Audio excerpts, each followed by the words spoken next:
Une autre source qui peut être utile, c'est n'importe quelle fondation ou organisation là, qui est réputée pour être quelque chose de sérieux. Alors on parle là, de, par exemple, la Fondation des maladies du cœur. Vous pouvez aller chercher l'information sur la Fondation des maladies du cœur. Par exemple, si dans un travail, vous voulez énumérer les choses qui sont nécessaires, les, les, les comportements là, que l'on devrait adopter pour réduire les facteurs de risque pour les maladies du cœur, ben, on trouve ici, par exemple, sur le site web des fondations de la maladie du cœur, euh, toutes sortes d'informations. Donc ça, vous pouvez utiliser ça vraiment sans aucun problème. Il y a plein d'autres sociétés euh,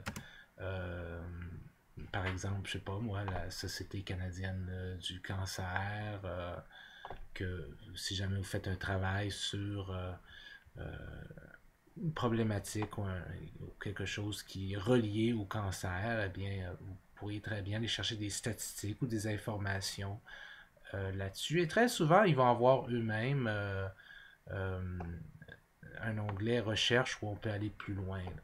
Mais n'importe quelle société, organisme, corporation, vous pouvez aller chercher l'information là-dessus sans trop vous en faire que ce soit une source qui n'est pas valable.